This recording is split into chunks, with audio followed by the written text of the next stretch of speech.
जय बोलो महावीर स्वामी की जय बोलो महावीर स्वामी की। बोलते बोलते तो गला सूख जाता है, लेकिन सुनते सुनते भी गला सूख जाता है, मुझे आज पता चल रहा है।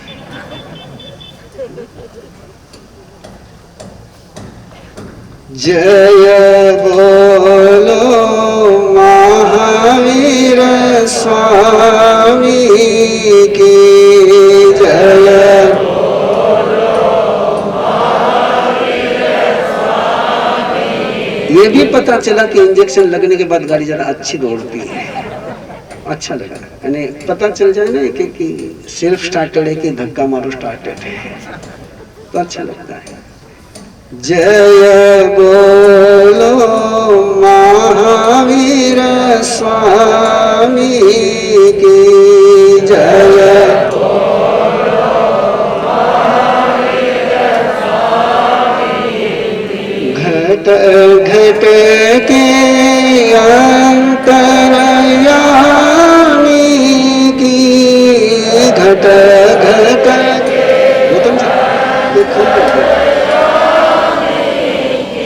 जय बोलो महावीर स्वामी की जय बोलो जय बोलो आनंद गुरुवर की जय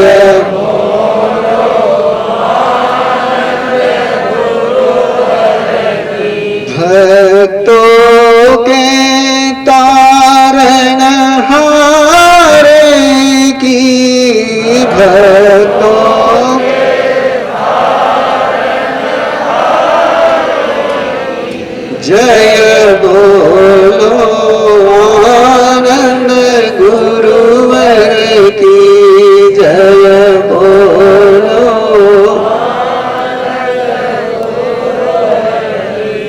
कैसा एक छोटा सा बच्चा अपने सदी का भगवान हो जाता है। जन्म से कोई भगवान जैन धर्म में होता नहीं। यहाँ भगवान होने के लिए तपना भी होता है, जपना भी होता है, खपना भी होता है। कैसे बनते वो हाथ कि किसी के मस्तक पर से घूम जाए तो उसका भाग्य चेंज हो जाए।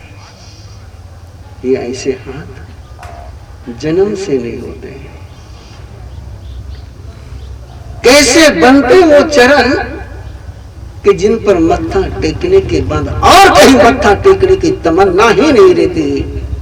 ऐसे चरण जन्म से नहीं मिलते, वो आचरण से बनते हैं। कैसी बनती वो नजर कि जिधर उठ जाए उधर के नजारे चेंज हो जाए। ये नजर बनने के लिए अपने नजर का रिश्ता गुरु और भगवान के साथ जोड़ना होता है। और जिस नजर का रिश्ता गुरु और भगवान के साथ अखंड हो गया, उसकी नजर में हर व्यक्ति को प्रभु का ही दर्शन होता है। निमिचन छोटा सा देहात, छोटा सा कस्बा। न माँ ने कभी सपना देखा होगा कि मेरा बेटा सदी का पूरा भाग्य चेंज करके रख देगा। ना गुरु ने भी सोचा होगा कि मेरा शिष्य स्थानकवासी समाज को एक धारा में पिरो करके रख देगा। जन्म तो लिया था पराधीनता में, दीक्षा भी हुई थी सांप्रदायिकता में।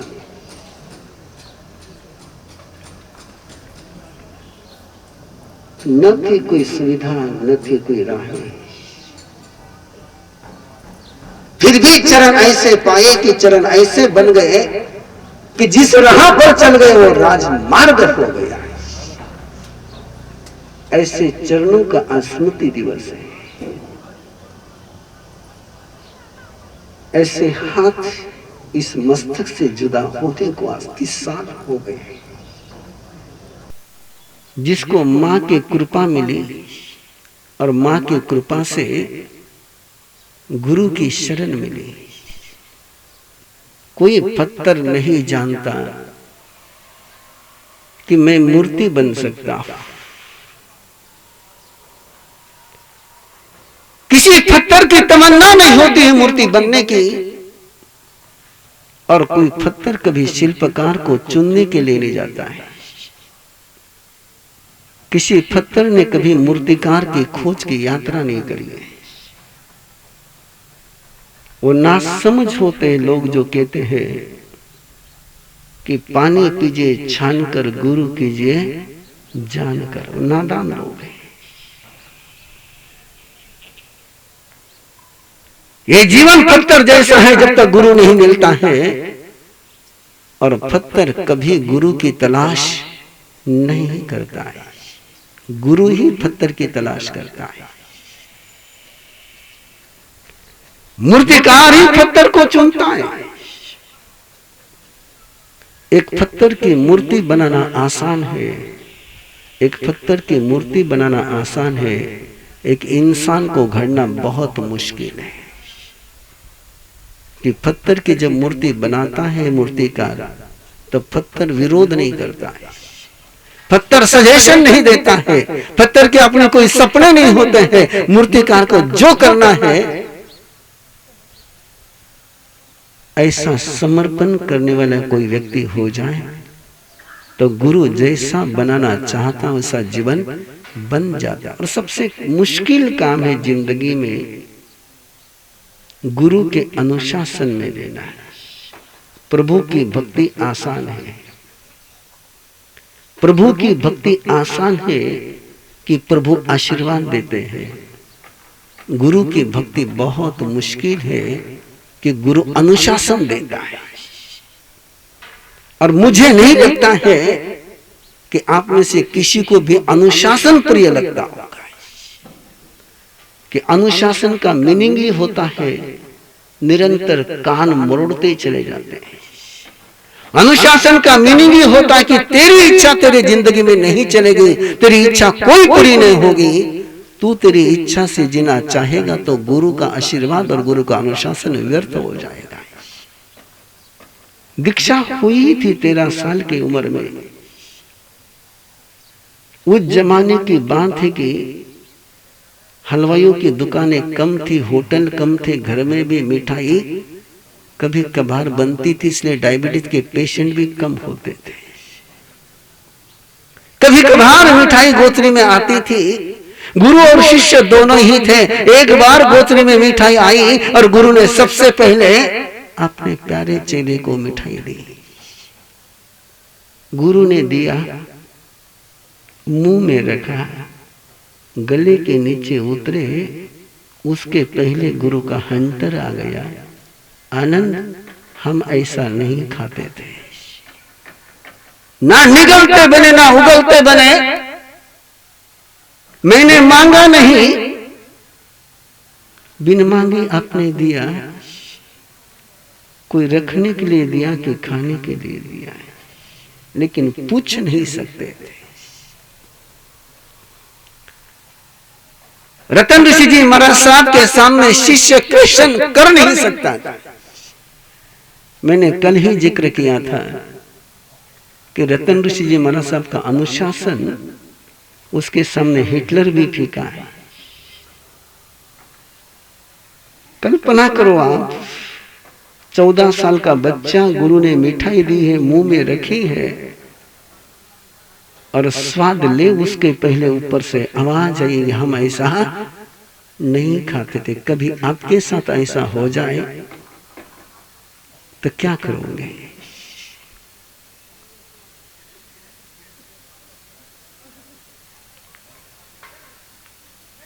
और गुरु ने आगे चेले के शिष्य को मुंह को देखते हुए कहा कि दी थी खाने के लिए, लेकिन जिस तरीके से तूने खाई है उसमें से तेरी भक्ति मर गई है और आसक्ति जिंदा हो गई है।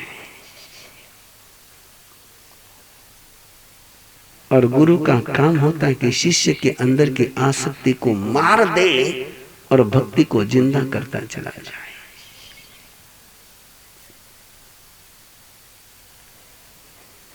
छोटे संत होते हैं, लोगों को बहुत प्यारे लगते हैं। आपके समाज में दो ही अच्छे लगते हैं, एक तो बूढ़ा संत हो, बूढ़ी साध्वी हो, या छोटा संत और छोटी साध्वी हो। ये दोनों ही सुहाने लगते हैं। हम जैसे लोग तो बीच में ही लटकते रह जाते हैं। छोटा सा संत था, तो लोग आते वंदना करते, और रतन ऋषि जी महाराज साहब पढ़ने के लिए बैठाते थे दीवार के तरफ मुंह कर करके। जरा प्रयोग करना अपने बच्चों के लिए। दीवार के तरफ मुंह करके बैठाते थे पढ़ने के लिए, सामने मुंह नहीं करना, दीवार के तरफ मुंह करना। किसी ने वंदना करी है और वंदना झेलने के लिए ऋषि आनंद ने पीछे मुड़ करके देखा है और पूछा है, कहां से आए हो? दर्शनार्थी उत्तर दे उसके पहले रतन ऋषि महाराज साहब का हंटर आता था, आनंद पंचायत करने के लिए मैं बैठा हूं, आगे मुंह कर। कुछ नहीं बोल सकते थे, कुछ नहीं बोल सकते थे। लोग देखते और चर्चा करते, लोग देखते और चर्चा करते, और ये बीमारी लोगों को शाश्वत बीमारी है। और कभी कोई चेले की कमी की चर्चा नहीं करेगा, गुरु की चर्चा करे बिना कभी नहीं रहेगा। देखो ना गुरु जी किसो अनुशासन, किसो कड़क रखे, बिल्कुल भी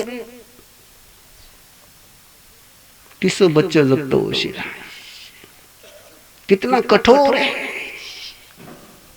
और ये चर्चा महासती श्री रामकौर जी के कानों पर पहुंची कि लोग रतन ऋषि जी महाराज साहब को लेकर के चर्चा कर रहे हैं। जिनको गुरुदेव ने गुरु माता कहा था वो राम कंवर जी एक दिन ऋषि आनंद के पास आई और बोले, महाराज साहब एक सवाल पूछूं, कृपा करो, अपने कारण से अपने गुरु की बदनामी हो जाए, अपने लिए अच्छी बात है क्या है? बोले बिल्कुल नहीं। बोले तुम्हारे कारण से गुरु की बदनामी हो रही, मेरे कारण से गुरु की बदनामी? मैंने क्या किया? मैंने कोई गुरु की आज्ञा का उल्लंघन किया नहीं है। जो गुरु पाठ देते मैं सीखता हूं, पूरा अनुशासन में रहता हूं, मेरे कारण से मेरे गुरु की बदनामी? और बंधुओं मैं आपसे कहना चाहूंगा इस प्रसंग के साथ कि जीवन में एक संकल्प लो, एक प्रण लो कि आपके कारण से आपके गुरु और भगवान की बदनामी न हो जाए।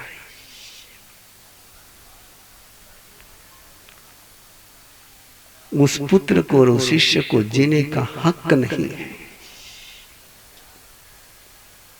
उसको आगम में कुलंगार कहा गया है, जिसके कारण से कुल में अंगार लग जाए,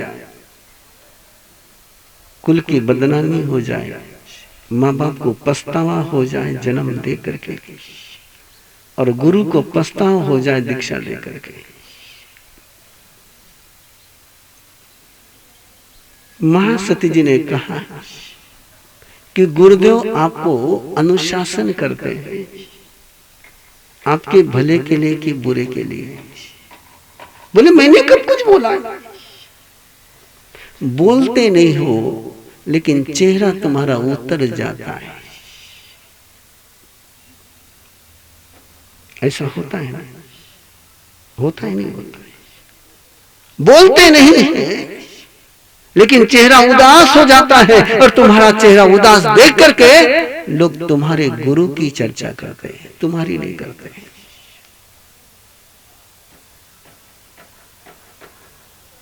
और उस पल ऋषि आनंद ने जिंदगी का संकल्प लिया कि मेरा चेहरा कभी मुरझाया हुआ नहीं रहेगा। और जिन्होंने जिन्होंने दर्शन करे उनको पता है, चाहे सुबह हो, चाहे भरी दोपहरी हो, चाहे शाम हो, वो चेहरा तो हमेशा खिला हुआ ही रहता था। ऐसे गर्मी के दिन थे, 1977 की बात कर रहा हूं, गर्मी के दिन थे, सुबह विहार कर करके पहुंचे, और सुबह के समय में पश्चिम की तरफ ठंडक थी, इसलिए गुरुदेव का आसन वहां लगा दिया। दोपहर के समय में वहां धूप आने लगी, गर्मी आने लगी।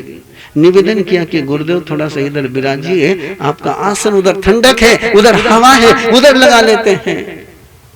गुरुदेव के हाथ में शास्त्र था, गुरुदेव शास्त्र पढ़ रहे थे। बोले नहीं, मेरा आसन यही रहेगा। मैंने कहा ये क्या चीज, यहां गर्मी है, यहां हवा नहीं है, उधर हवा है, घर ठंडक है, उधर आसन लगा लेते हैं। मेरा आसन यही रहेगा। मेरा आवाज बड़ा होता चला जाए, उनका आवाज वैसा के वैसा रहे। 3 बार बोला, चौथी बार उन्होंने कहा कि मर्द वही है जो हर हाल में खुश है। आप किस में खुश होते हो? हालातों में खुश होते हो कि हर हाल में खुश रहते हो?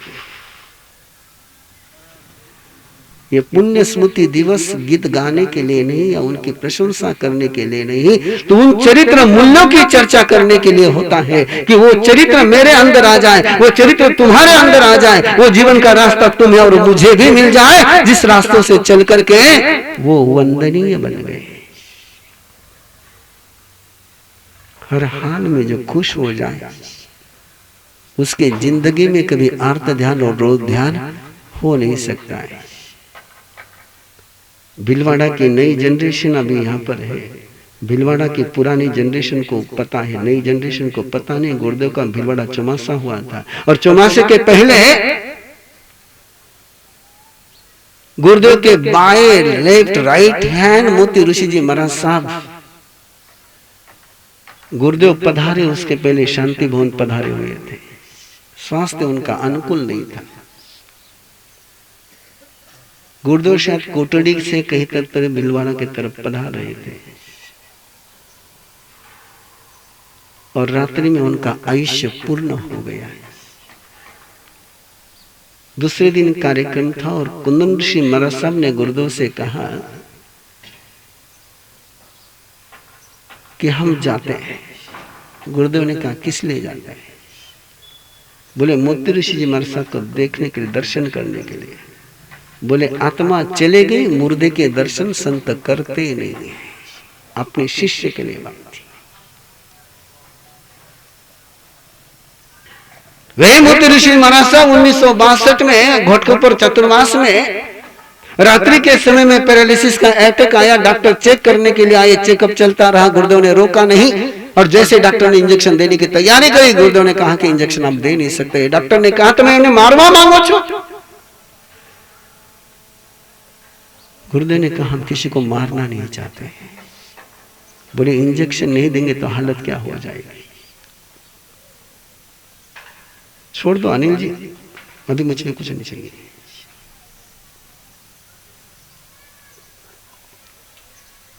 हम मारना नहीं चाहते हैं, लेकिन संयम की मौत कर करके जिंदा भी नहीं रखना चाहते।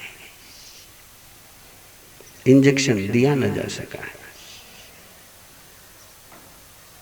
ये जीवन जब ऐसा बनता है।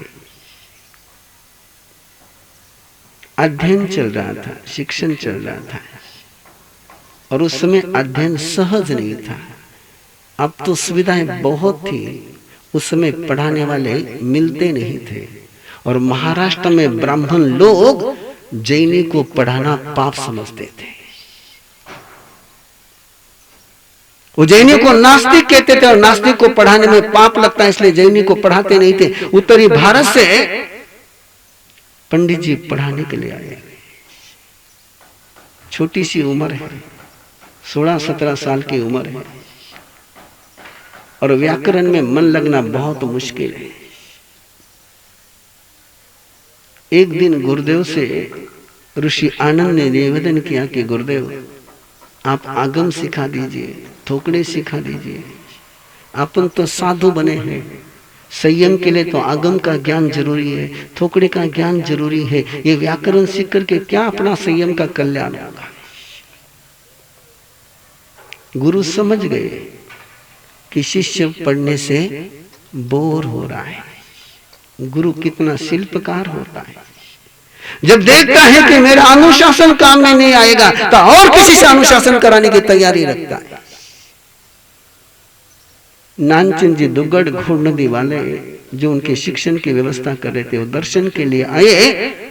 गुरुदेव ने, रतन ऋषि जी महाराज साहब ने नानचंद जी दुग्गड़ को कहा कि पंडित जी को सीख दे दो। बोले क्यों? अध्ययन पूरा हो गया। बोले बाकी बात मुझे पता नहीं। गुरु कौन होता है? अपनी जुबान से अपने शिष्य की बुराई नहीं करे, वो गुरु होता है। अपनी जुबान से अपने शिष्य की कमी बाहर न बताए, वो गुरु होता है। कि गुरु की जुबान से जो बुराई निकल जाए वो शाश्वत हो जाती है। गुरु ने नहीं बताया कि शिष्य का मन पढ़ाई से उचट गया है। गुरु ने केवल इतना ही कहा कि पंडित जी को सीख दे दो। नानचंद जी दुग्गड़ ऋषि आनंद के पास पहुंचे और पूछा, गुरुदेव ने पंडित जी को सीख देने के लिए कहा, आपका अध्ययन पूरा हो गया क्या? अब गुरु के सामने बोलना अलग बात और श्रावक के सामने बोलना अलग बात। ऋषि आनंद ने नानचंद जी दुग्गड़ को कहा, आपका पैसा जाता है, आपका पैसा जाता है, मुझे सिखाने के लिए गुरुदेव है, पंडित जी की जरूरत क्या है?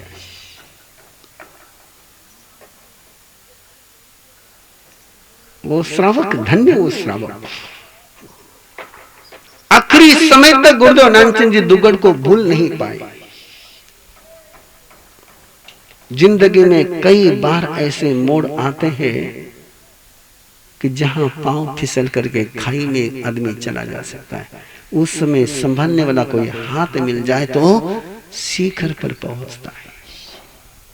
कदम जब लड़खड़ाए तो धक्का मारने वालों की जरूरत नहीं होती है। कदम जब लड़खड़ाते हैं, धक्का मारने वाले की जरूरत नहीं होती है। तो लड़खड़ाने वाले कदमों को थाम ले,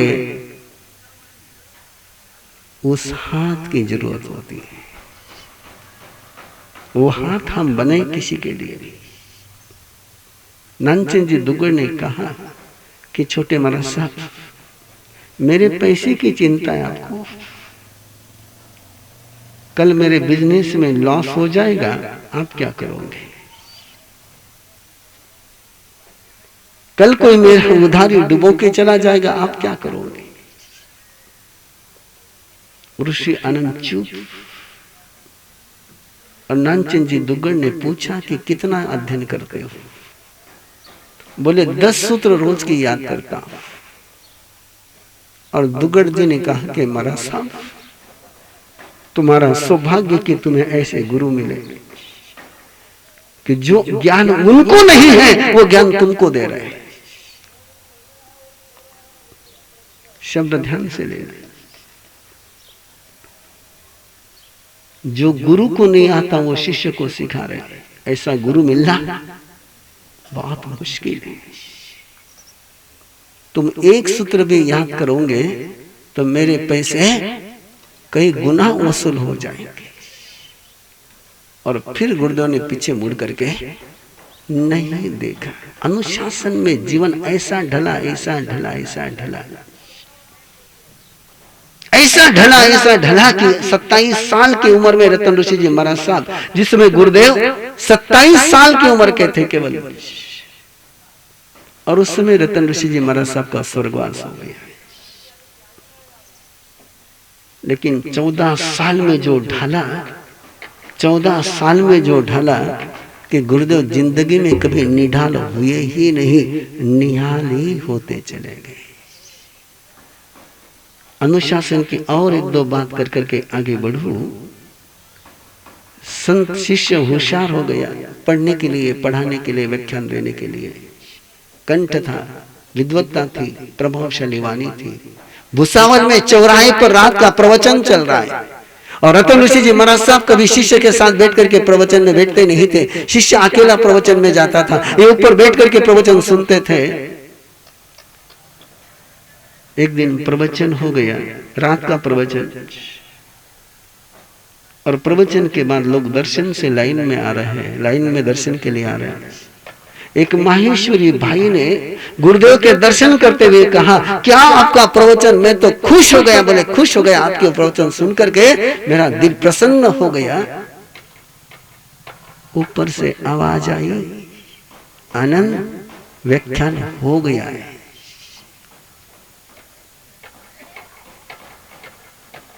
और आनंद नहीं कह सकता था कि लोग दर्शन कर रहे हैं। आसन उठा करके ऊपर जाना कोई ऑप्शन नहीं था। सूत्र था कि अपने शिष्य को प्रशंसा के जहर से बचाना है। एक बार प्रशंसा का जहर जीवन में चला जाए तो जीवन जहरीला हो जाता है, और कान बज गए प्रशंसा से तो जिंदगी अमृत की हो जाती है। गुरु को क्या अनुशासन करना होता है। पारनेर में थे ऋषि आनंद राजधारी त्रिपाठी के पास पाठ ले बरांडे में बैठ करके रतन ऋषि महाराज साहब पानी लेकर के आ रहे हैं। रतन ऋषि महाराज साहब का शरीर बादी का था, अस्थमा की प्रकृति थी, पानी लेकर के आ रहे, सांस फूल रहा है, रास्ते में झूले टेकते हुए आ रहे हैं। ऋषि आनंद ने देखा, पढ़ाई छोड़ करके पानी लेने के लिए पहुंचे, झूले लेकर के आए, झूले स्थानक में ला करके रखी और गुरुदेव से कहा कि कल से पानी मैं लाऊंगा। गुरुदेव ने कहा नहीं, पानी मैं ही लाऊंगा, तुम पढ़ाई करो।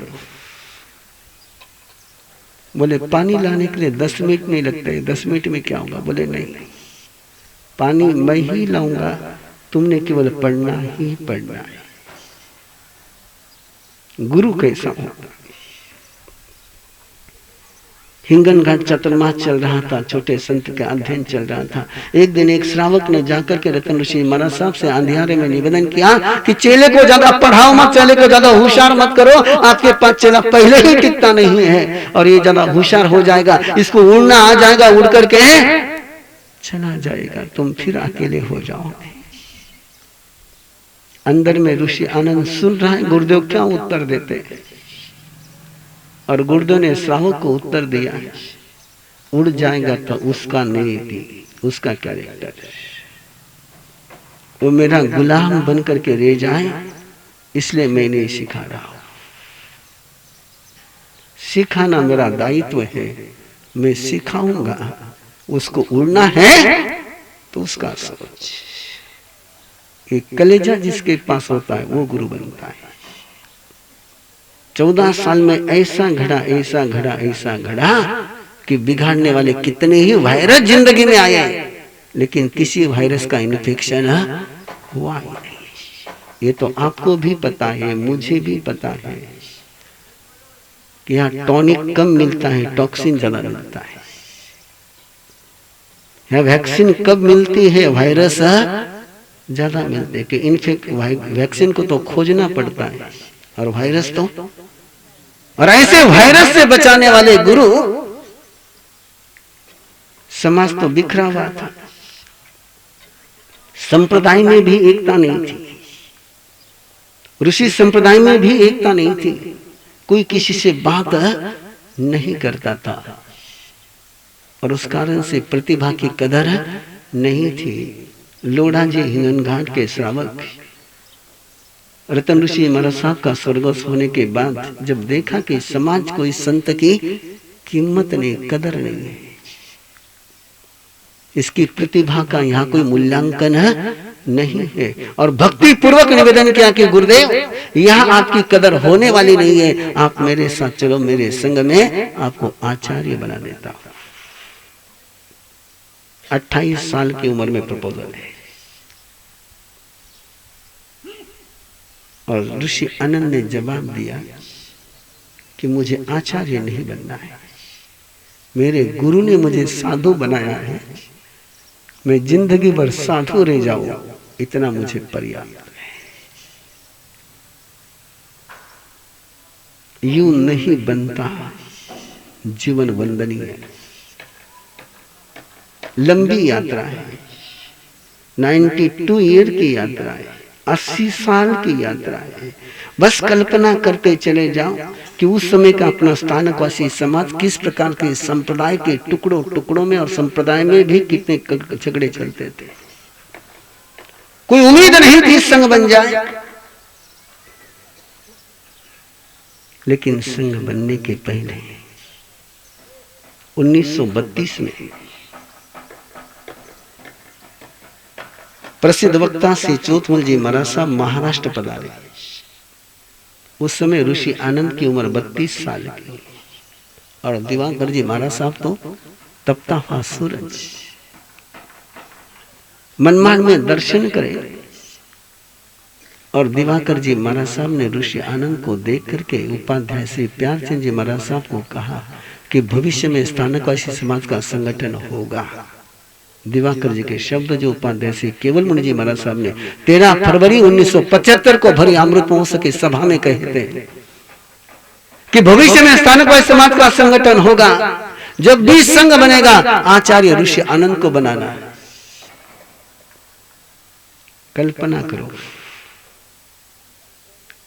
32 साल की उम्र में जब संघ बना ही नहीं था और यही ब्यावर में उनको प्रधान आचार्य पहले बनाया गया, फिर श्रमण संघ के प्रधानमंत्री बने, संयोजक बने, आचार्य बने। और इस संघ जो है 2 बेटों को साथ में लेकर के चलना, उनकी शादी होने के बाद 2 बहुओं को संभालने में सास को पसीना छूटता है और ससुर को टेंशन आता है।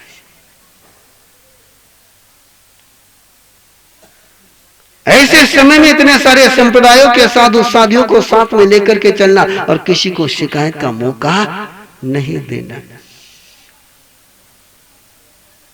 ये सहजने की कला, ये संभालने की कला, ये जतन करने की कला। दिल्ली में थे, चांदनी चौक में चतुर्मास चल रहा था। आचार्य तुलसी का चतुर्मास भी दिल्ली में था। आचार्य तुलसी के पावस प्रवास में एक बात छपी हुई है। किसी कार्यक्रम के लिए आचार्य तुलसी लाल किला पधारे थे और उधर से लौटते समय उनको लगा कि बरादरी भवन में ऋषि आनंद है। उस समय आचार्य श्री थे, उनको मिलता हुआ जाऊं। जैसे वो आने लगे, श्रावकों ने कहा कि आचार्य श्री तुलसी पधारे। गुरुदेव नीचे उतर करके आए। आचार्य तुलसी ने कहा कि आप तो मेरे से दीक्षा में बड़े हो, आप तो मेरे से दीक्षा में बड़े हो, आप क्यों पधारे? बोले आप संघ के आचार्य हो, आप पधार रहे हैं, आपके स्वागत के लिए आना ही आना है।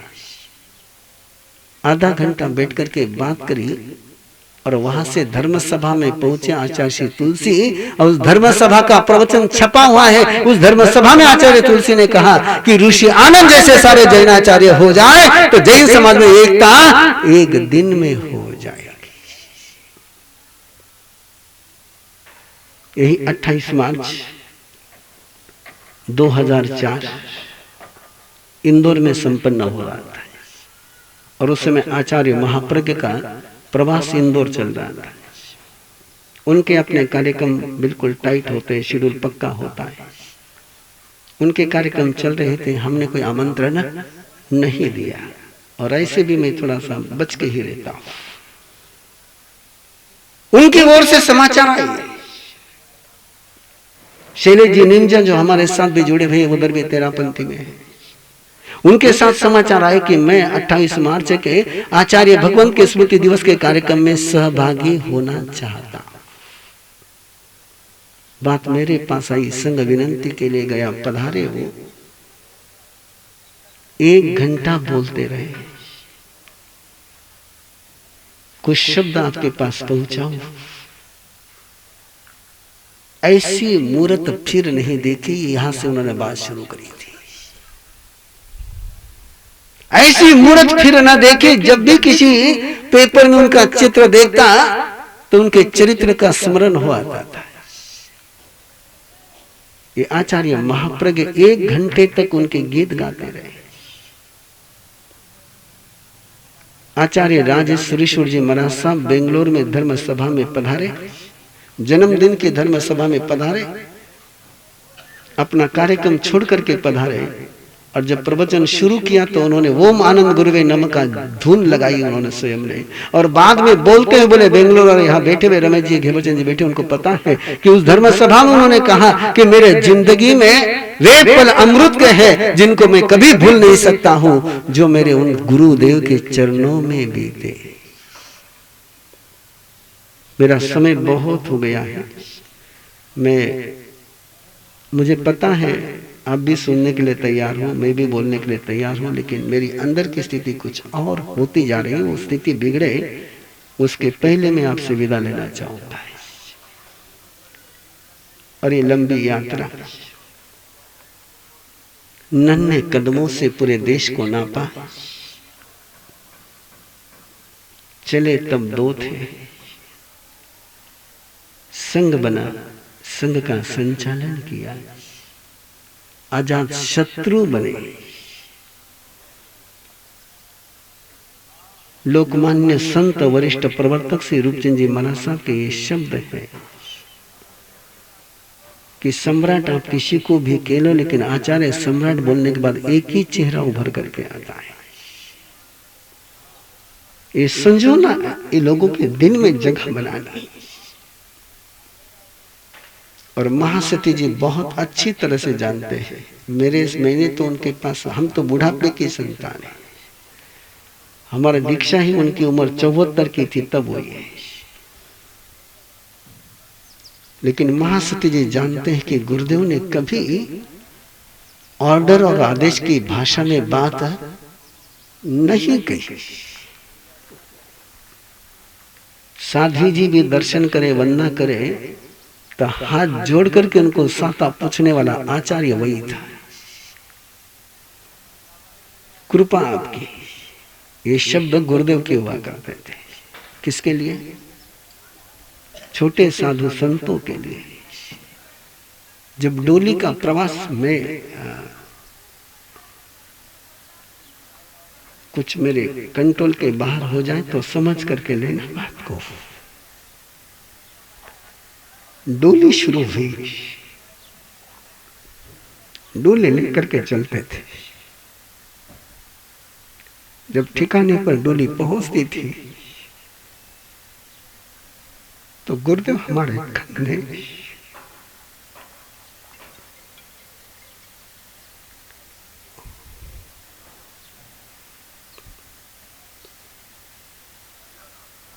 और कहते थे कि मेरे कारण से तुम्हें तकलीफ होती है।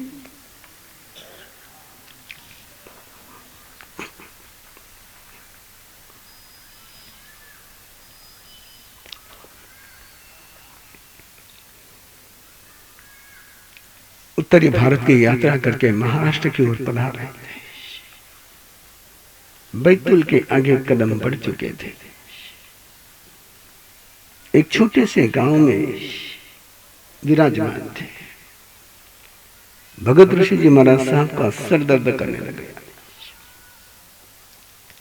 कुंदन ऋषि महाराज साहब को संकेत किया कि जाओ घर में कहीं सोन का टुकड़ा मिल जाता ले आओ, सोन घिस करके लगा देते तो सर दर्द में आराम हो जाएगा।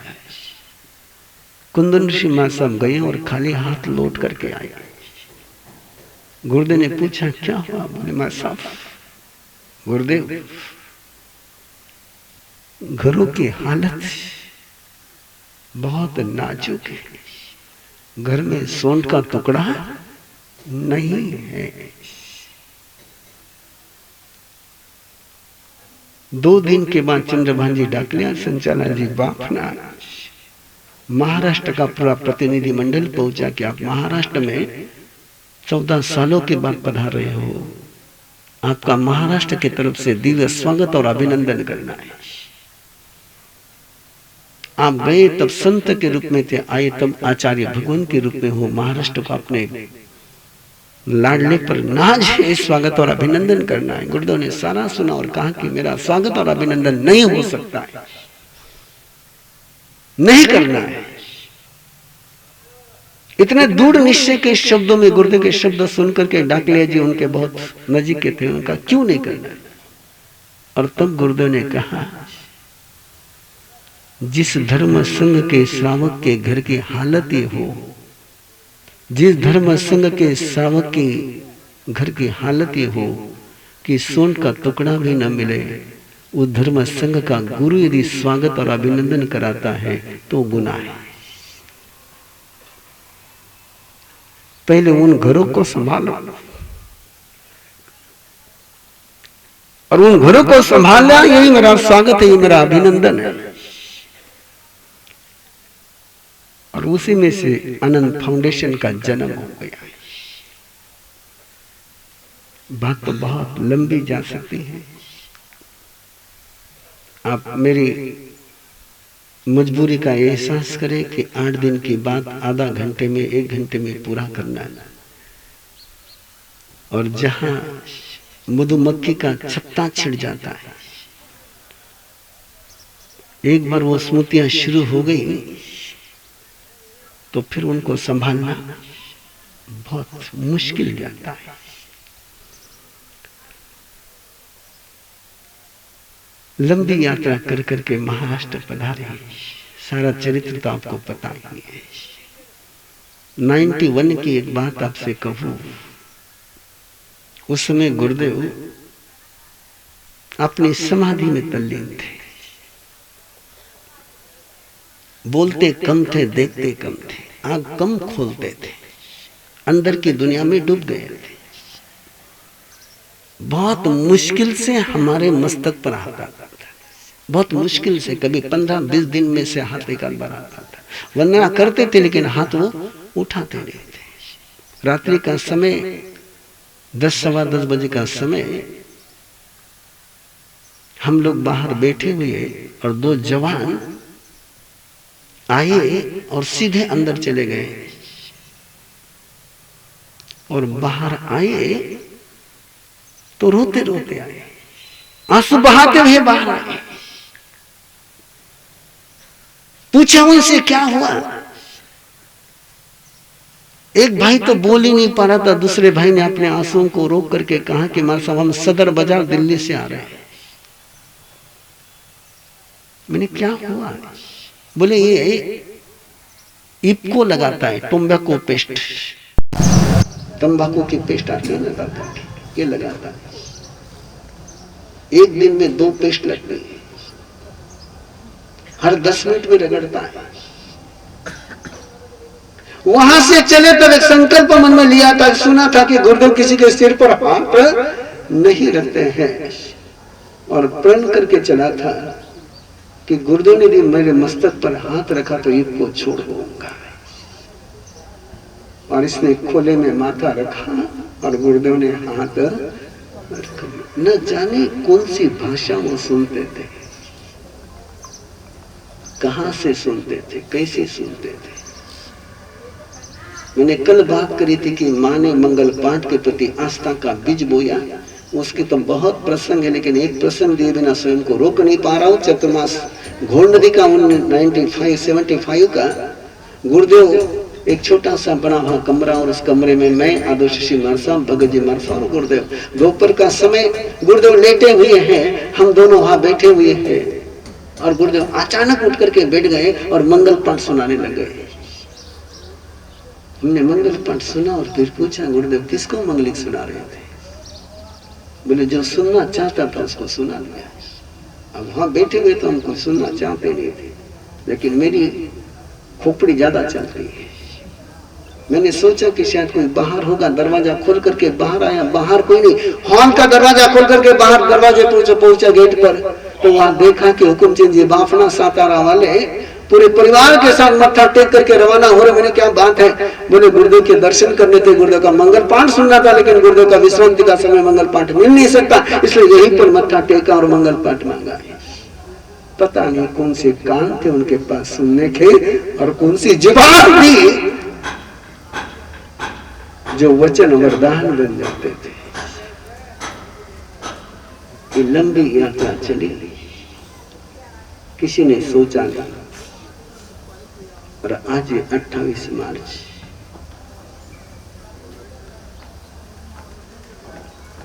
सुबह दिवाली। पिछले 3 सालों से वो अपने हाथ से लेते नहीं थे, फीडिंग करनी होती थी। दोपहर में 2:30 बजे उदक आरोगा, उदक पीते पीते, पानी पीते पीते मुझे कहा कि तेरे पास मैंने एक बैग रखी हुई है, और वो बैग रखी थी मेरे पास 81 में। उसमें एक डायरी है छोटी सी, उसके ऊपर लिखा है नित्य भजनावली। वो डायरी लेकर के आया। मैं डायरी लेकर के आया, बोले ये पेज नंबर निकालो, ये पेज नंबर पर ये गीत है और महासती पृथ्वीराज मासा को कहा कि ये गीत मुझे सुना दो।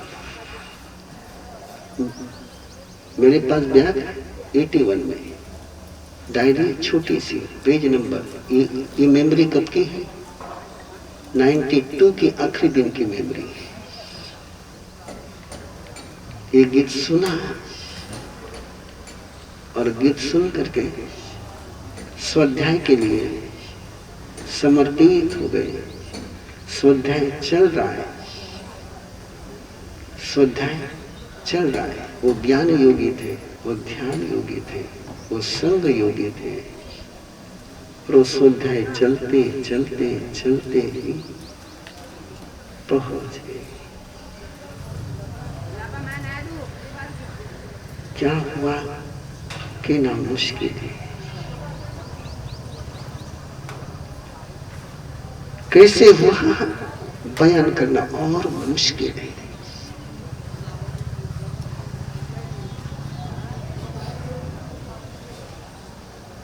उनका आयुष्य पूर्ण हुआ कि हमारे अरमान टूट गए, एक के नाम है मुश्किल है।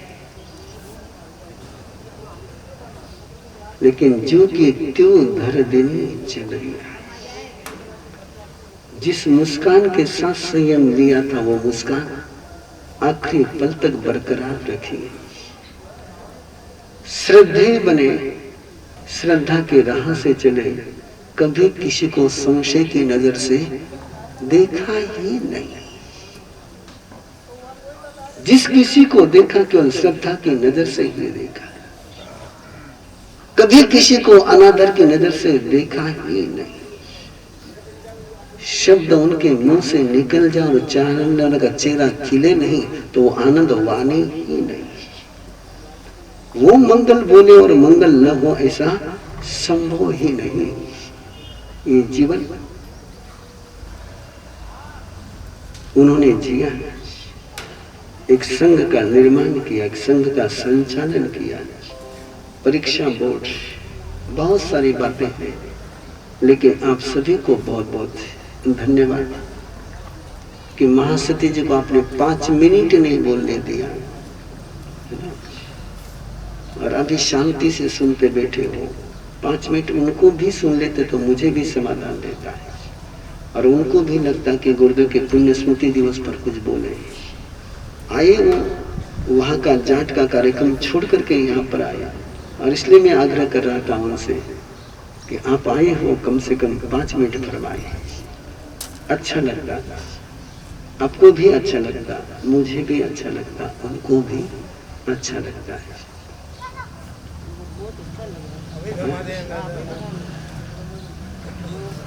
अभी फरमाने में वो इस जमाने की साध्वी नहीं है ना। इस जमाने के साध्वी तो बोल जाएंगे हमारे बात। वो महासती श्री जस कौर जी के संस्कारों में पली हुई है। वो कोई तुम्हारे और हमारे एजुकेशन में तैयार नहीं हुई है। वो नहीं बोल पाता। मैं कहूंगा तो भी नहीं बोलेंगे, आपके कहने से तो बोलने का सवाल ही नहीं होता। ये संस्कारों की विरासत है और ये संस्कारों की विरासत सुरक्षित रखना बहुत जरूरी है। बस उनके स्मृति दिवस पर अनुभूति के इन पदों में आपसे छोटी सी गुजारिश कर करके विराम ले रहा हूं। घर बना न सको तो कोई बात नहीं, घर बना न सको तो कोई बात नहीं, लेकिन घर को तोड़ने का गुनाह कभी मत करना। रास्ते बना न सको तो कोई गुनाह नहीं, लेकिन बनाया हुआ रास्ता कभी बिगाड़ करके मत रखना।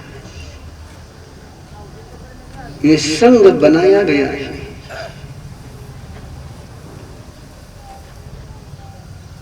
आप संग बना नहीं सकते हो तो कम से कम संग तोड़ने का गुनाह मत करो। संप्रदाय के जहरीले माहौल के बीच धर्म संघ का निर्माण उन्होंने किया है।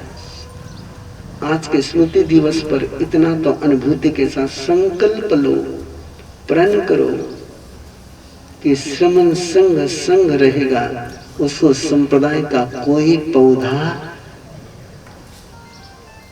कितना भी कुछ कर लो बंधु, कितना भी कुछ कर लो, बिना राग द्वेष के संप्रदाय चलता नहीं। और श्रद्धा और संयम की कोई सुरक्षा होती है तो संग में होती है। इस गहरे सोच के साथ तुम्हारे और मेरे पूर्वजों ने, मैं पूरी डिटेल बात नहीं कर पाया आपके साथ, लेकिन याद दिला दूं आपको, पहले वीर वर्धमान श्रमण संघ बना था, उसके बाद सादड़ी में श्रमण संघ बना है। और वीर वर्धमान श्रमण संघ बनाने में जो 5 संप्रदाय थे, उसमें एक संप्रदाय शीतल संप्रदाय थी। पहला जो ब्यावर में संगठन का पन्ना लिखा गया है, जिन 5 संप्रदाय ने अपना विलीन कर गए, वीर वर्धमान श्रमण संघ की स्थापना करी थी, जिसके प्रधान आचार्य उनको बनाया गया था। वो संगठन बनने में शीतल संप्रदाय का सबसे पहले योगदान था। धर्मदास जी महाराज साहब की, मानो किसी सौभाग्य जी महाराज साहब, दिवाकर जी महाराज साहब, ऋषि संप्रदाय, इन 5 संप्रदाय के विलीनीकरण से पहले वीर वर्धमान श्रमण संघ बना था, और उसके बाद ही सादड़ी का श्रमण संघ बन पाया था। इसलिए जिस प्रांत में मैं हूं, जिस क्षेत्र में मैं हूं, उस क्षेत्र को इतिहास याद रहना चाहिए कि श्रमण संघ के निर्माण का पहला फाउंडेशन का स्टोन जो रखा गया, उन 5 हाथों में एक हाथ शीतल संप्रदाय का है। इसको कभी मत भूलो, और इसको नहीं भूलने का मीनिंग एक ही होता है कि हम संघ की सुरक्षा, संघ का गौरव निरंतर बनाए रखेंगे। महासती मेवाड़ सिंहनी बात तो मैं आज उनके विषय में कर नहीं पाऊंगा। 30 तारीख का मैंने सोचा था कि 30 तारीख की बात थी, जन्मदिन 30 तारीख का था। मैंने यही सोचा था कि आज गुरुदेव की बात कर लेते हैं और 30 तारीख को गुरुनी मैया की बात कर लेते हैं, लेकिन गौतम जी बार बार कहते रहे कि पुण्य स्मृति दिवस और जन्म दिवस दोनों एक साथ थोड़ा मुश्किल मामला है। बाहर वाले वापस नहीं पधार पाएंगे, इसलिए मैं जन्मदिन और दोनों को एक साथ करूँ, मेरे लिए पॉसिबल नहीं, मेरे लिए पॉसिबल नहीं है। जिस दिन की बात उस दिन करने में ही मजा होती है। यदि मुझे करना होता तुम्हारी अनुकूलता से तो कल संडे था, लेकिन मैंने संडे को नहीं किया। मैं 28 मार्च को ही करता हूँ, मैं दिन नहीं देखता हूँ। भिलवाड़ा वालों ने महावीर जयंती की बात रखी, मैं आपको बता दूं क्या होगा, तीर्थंकर परमात्मा जाने। मैं उस विषय में कोई ज्यादा बात इस समय नहीं करता हूँ, लेकिन मैं भगवान महावीर का जन्म कल्याणक भी रात्रि में 11:30 से 12:30 बनाता हूँ कि जिस समय जन्म हुआ उस समय जन्म कल्याणक है ना। आप लोग तो जन्म कल्याणक की बधाई जन्मने के पहले देकर के खुले हो जाते हैं। जन्म हुआ है 13 की रात, जन्म कब हुआ है और आप मनाते कब हो? दिन में। और उस समय कोई सिजरीन की व्यवस्था नहीं थी भैया, तो मैं तो रात्रि में मनाता हूँ। अब पता नहीं इस बार, क्योंकि इस आपके प्रांत में मैं पहली बार हूँ, पहली बार है ना। इसके पहले जब आया हूँ तो प्रवर्तक जी के छत्र तले आया, वो साथ में थे।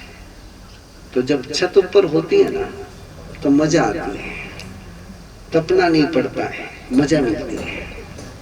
और छत नहीं होती तो फिर तपना पड़ता है, और तपना किसको कहता है मैं महसूस कर सकता हूँ।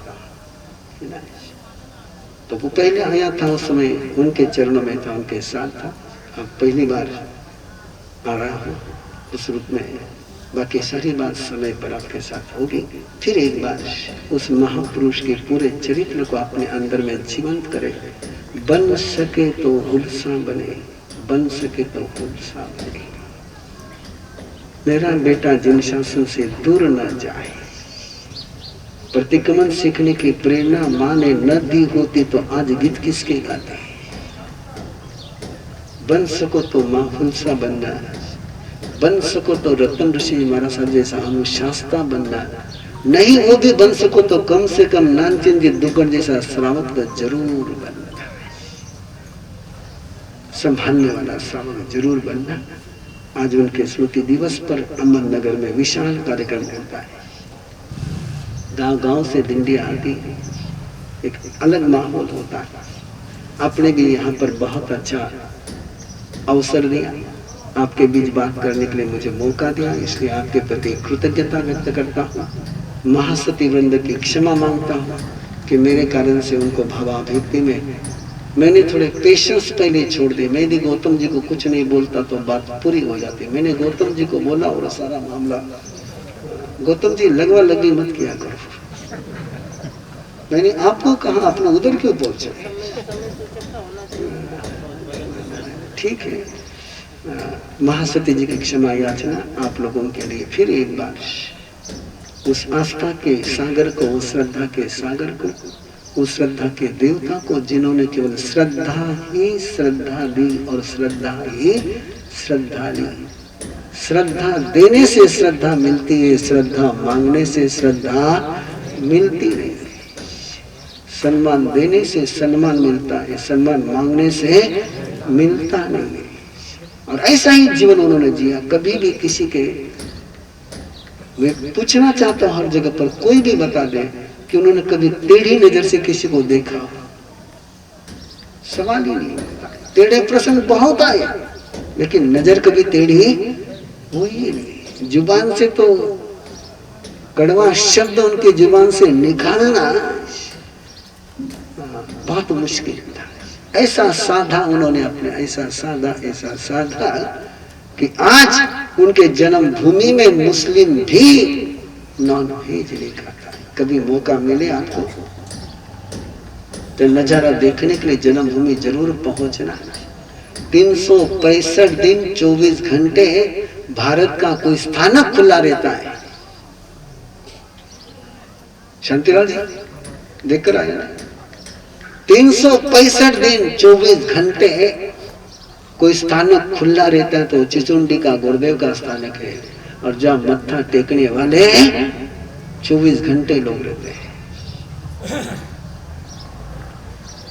एक अनूठा माहौल है उधर का। गुरुदेव का विहार होने वाला था और विहार कच्चे रास्ते से था, डोली पर विहार था। रात्रि के समय में बंधुओं कल्पना करो, मैंने देखा कि इस घाटी के रास्ते में रात को दिए ही दिए, इतना उजाला कैसे हो गया। दूसरे दिन खबर पड़ी कि गुरुदेव उस रास्ते से विहार करके जाने वाले थे। उस रास्ते में कंकर और पत्थर बहुत थे। लोगों ने पूरे 10 किलोमीटर पर के रास्ते का कंकर चुन करके बाजू में किया कि गुरुदेव इस रास्ते से डोली जाने वाले, गुरुदेव को धक्का न पहुंचे। ये आस्था, ये श्रद्धा मांगने से मिलती नहीं। श्रद्धा कोई भीख नहीं है कि जो भिखारी के कटोरे में मिल जाए। श्रद्धा ये तो हृदय का सिंहासन है जो केवल हृदयेश्वर को ही मिलता है। वो ऐसे हृदयेश्वर बने। आज भी वो अधीश्वर है। बस जितना बोलूंगा वो अपने कहा 12 बजने आ रहे हैं। मैं रुक रहा हूँ। छोटे महाराज साहब गीत गाएंगे, महासती जी मंगल पाठ देंगे। मैं आपकी विदा लेकर के जा रहा हूँ, है ना।